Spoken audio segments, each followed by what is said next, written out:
Hey guys, welcome back to the channel. In this video, I'm going to be going over something a little bit different.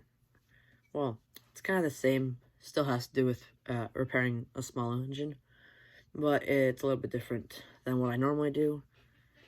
And I want to introduce you to the project. I haven't really done any filming other than taking pictures and a couple of videos of taking it apart. It's probably my most complicated, hardest build I've done. And I'm almost done putting it back together, but I'm going to show you what it is. So this is an engine off of Yamaha, 2002 Yamaha WR250f.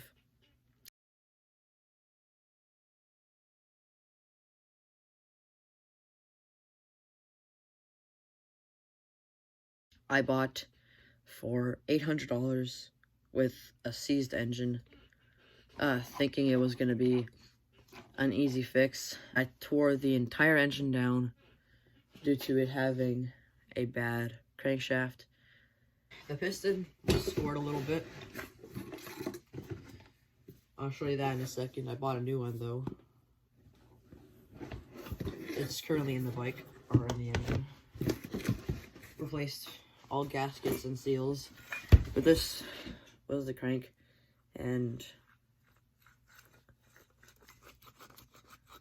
you hear that? It doesn't sound very good, and it locks up. Sometimes makes it super hard to rotate, and this was what was causing that seized effect. So the bearing is shot, and you could see all the up and down movement in that, and it's got way too much side-to-side movement. I don't think it's supposed to have that much. So that was the crankshaft that was in it, and I actually went to go look for bearings for this thing. I don't know how I could have found a company that sells just the bearings, if you understand what I mean, because I only know the number of the bearing from the manufacturer, so the OEM bearing I know, but I couldn't find one, that was a couple bucks.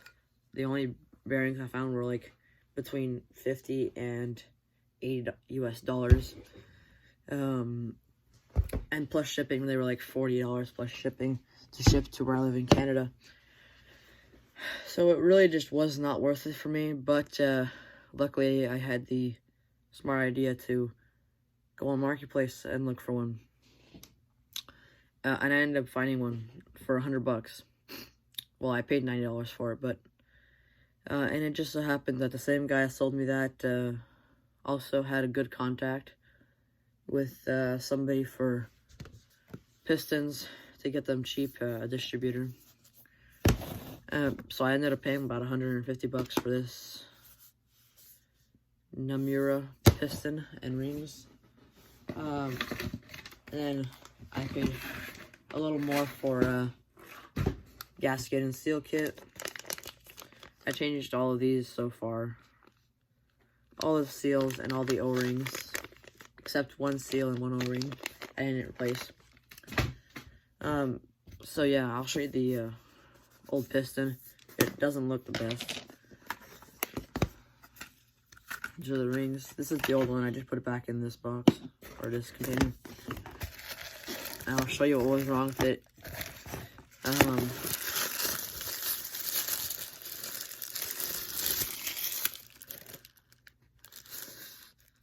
So we believe that because of the bad bearing, the piston was rocking like this in the cylinder and causing these nasty score marks. I could have probably reused this piston, but I ended up just buying a new one because, well, the price was right, and this piston looks kind of nasty. So I popped a brand new one in there.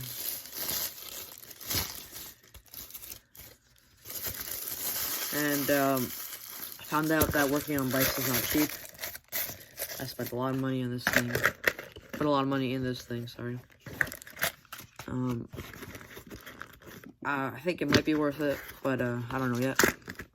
We're gonna find out soon if it was all worth it. I'm gonna turn the camera around and show you guys the engine, what I've done so far, and just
so.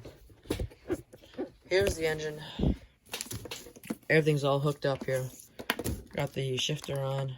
It goes through all the gears. So I have the chain guide, one side of the chain guide.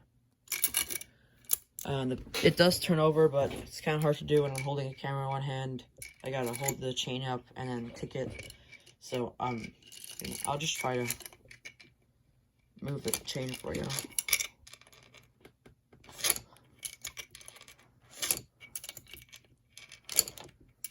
Like that. There you go. So it does turn over, and it's pretty smooth, honestly. I changed all the gaskets. I only got a couple. I only got this O-ring to change and this one here. So these little caps, these two caps here. I changed the seal in here. I changed the seal in back of this. I changed all the seals, really.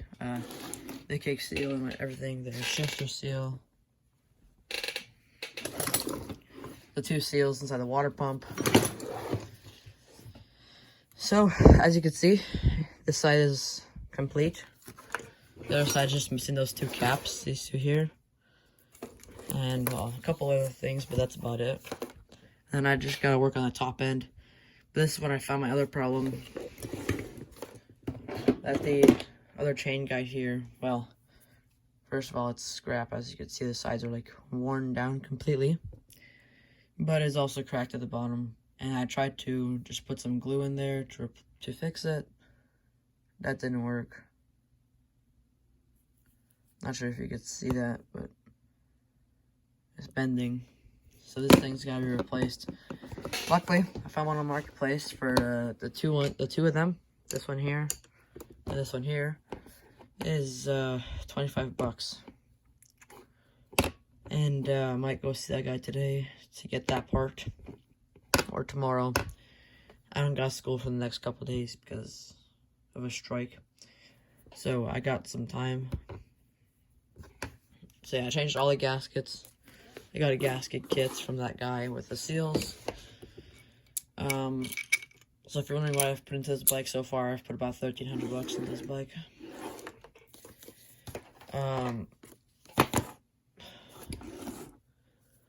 And I'm hoping that I don't have to put too much more money into this thing.